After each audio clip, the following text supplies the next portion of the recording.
Almost every time socialism is discussed, some flaw, which in my experience is usually a misconception, will be brought up that some think makes socialism unworkable. I'm here to clear up these misconceptions. Misconception number 1. There is no innovation under socialism.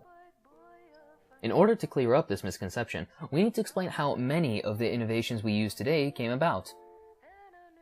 Your blank was made by capitalism is a strange phrase that doesn't make much sense in my opinion. First of all, capitalism, socialism, etc. don't make anything. Workers make everything. Isms just determine who gets paid in the end.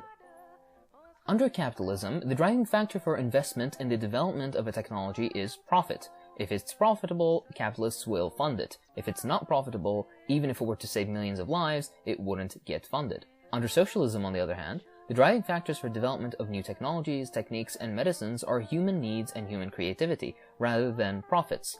Let me ask you this. How many Einsteins has humanity lost in sweatshops, on cotton fields, and due to poverty?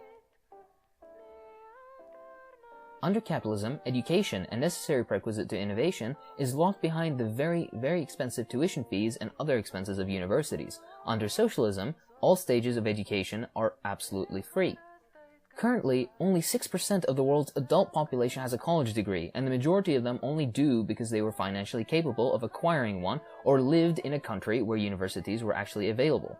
This means that up to 94% of human intellectual, scientific, and innovative capacity is being left unharvested by a global capitalist system that only grants higher educational development to an elite few. A relevant saying goes, "What if the cure to cancer lies in the mind of someone who can't afford an education?" Capitalism actually stifles useful innovation. US pharmaceutical companies, for example, do virtually no research aimed at developing new drugs to cure diseases such as tuberculosis and malaria, which kill tens of millions of low-income people every year in the Third World. They instead fund research on new remedies for acne or toenail fungus, which can be sold to high-income consumers for a large profit. Whatever innovation is done, it's used for profit rather than for human need. If Pfizer's patented drug fluconazole, which cures cryptococcal meningitis, a deadly side effect of AIDS, sells for about $18 a pill, placing it beyond the reach of AIDS sufferers in Africa. A generic version produced in Thailand, however, outside the reach of Pfizer's patent, costs 60 cents a pill. Let's entertain the idea, though. If something truly was made by capitalism, then it surely must have been funded by capitalists and been from the private sector, right? Surprisingly, the majority, I dare say even all, of the things we've become so close with, came out of government-funded public sector projects, not the private sector. Funding came from either the public, from the government, or from the military.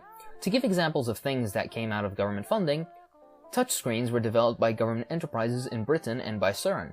GPS, and the Soviet equivalent GLONASS, were developed by the militaries of the US and the USSR respectively. Microchips, without which your phone wouldn't work, was also a government project.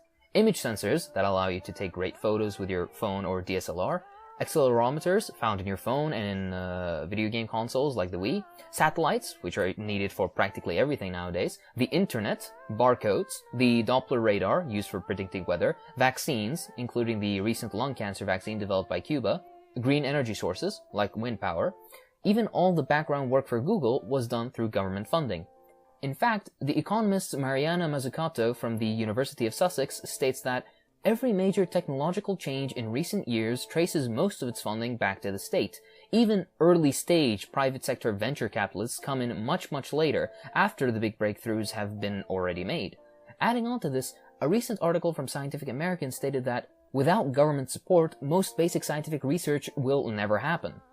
Already we see it isn't capitalism we can thank for these innovations, it's public funding, the type that is massively bolstered and supported under socialism. Innovation has happened not due to capitalism, but in spite of it. To consider capitalism as the source of humanity's recent great achievements is silly to say the least. Intelligent people, working very hard, with a state behind them that provides them with the funds, equipment, and laboratories they need are what we should thank. Under socialism, massive public projects for this sort of great innovation isn't only possible, it's already happened before. For science, socialism is what will lead to the road ahead.